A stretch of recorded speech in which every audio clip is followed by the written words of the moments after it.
మతాన్ని మార్చడు. బైబుల్ కులాన్ని మతాన్ని మార్చదు. బైబుల్ నీ జీవితాన్ని మారుస్తుంది.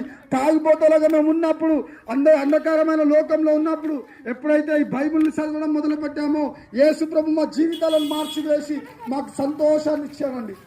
ఈరోజు మీ జీవితంలో సంతోషం లేదా, నీ కుటుంబంలో సంతోషం లేదా, నీ భర్త తాగుడు మాంతలేడా, నీ భర్త సిగరెట్ మాంతలేడా, నీ భర్త నిన్ను కొడుతున్నాడా తిడుతున్నాడా, ఈరోజు యేసు ప్రభు దగ్గరకు వచ్చి నీ బాధ చెప్పినట్లయితే నీ భర్తని తాగుడు నుంచి విడిపించబోతున్నాడు యేసు ప్రభు. ఈరోజు చనిపోయిన అంతలో 2 జీవితాలు ఉంటాయండి, నా పరలోక రాజ్యము నరకం అని. ఎవరైతే మంచి మార్గంలో నడుస్తారో, పాపాలన్నీ విడిచిపెడతారో వాళ్ళకి పరలోక రాజ్యము దొరుకుతుంది. ఎవరైతే పాపంలో ఉంటారో వాళ్ళకి నరకం ఉంటుంది. అక్కడ అగ్ని ఆరదు, పురుగు చావదు. ఇలా చిన్న చిన్న పిల్లలను మేము కలిసి దేవుని సువార్త ఎందుకు ప్రకటిస్తున్నామంటే యేసు ప్రభులో నిజం ఉంది, యేసు ప్రభులో సత్యం ఉంది. ఈరోజు మీరు దేవుని దగ్గరకు వచ్చినట్లయితే మీరు సత్యంలో నడుస్తారు.